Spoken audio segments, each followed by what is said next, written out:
নমস্কার বন্ধুরা, আজকের রেসিপি খুব স্পেশাল কারণ আজ আমার সাথে আছেন আমার মা। দেখতে পাচ্ছেন তো, মা চাল কুমড়ো কাটছে। মায়ের হাতে চাল কুমড়ো ঘন্ট আমাদের আত্মীয় স্বজনের খুব পছন্দ। আপনি শুধু দেখুন কি সরুভাবে এটাকে কাটা হয়েছে। তাহলে চাল কুমড়ো ঘন্ট করতে গেলে আমাদের কি কি লাগবে দেখুন। ফোড়নে পড়বে 5 ফোড়ন, শুকনো লঙ্কা আর তেজপাতা। প্রথমে চাল কুমড়োকে নুন, হলুদ আর কাঁচা লঙ্কা দিয়ে মেখে রাখবেন। এত সুন্দরভাবে মা নিখুঁতভাবে কেটেছে যে আমার এটা রান্না করতেও ভালো লাগে। এবার আমরা কড়াইতে সর্ষের তেল নেব। শিলে আমরা খুব অল্প পরিমাণে কালো জিরে আর কাঁচা লঙ্কা বাটবো।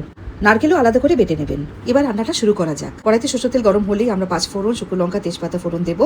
তারপরে কাটা চাল কুমড়ো, যেটাতে আমরা ম্যারিনেট করে রেখেছিলাম নুন, হলুদ আর কাঁচা লঙ্কা দিয়ে, চিপে জল ফেলে আমরা এইভাবে কড়াইতে দেবো। যখন জল একটু শুকিয়ে আসবে তখন এই বাটা মশলাগুলো দেবো। একটু নাড়াচড়া করবো, নারকেলটাও দিয়ে দেবো। একটা পাত্রে 1/2 টিস্পুন চালের গুঁড়ো নেবো, তার মধ্যে একটু দুধ মিশিয়ে নেবো। সব থেকে লাস্টে ওই মিশ্রণটা দিয়ে দেবো। সামান্য চিনি ছড়িয়ে নেবো। একটু ঘি দিয়ে দেবেন, এতে স্বাদ আরও বেড়ে যায়। তাহলে রেডি হয়ে গেল চাল কুমড়ো ঘন্ট।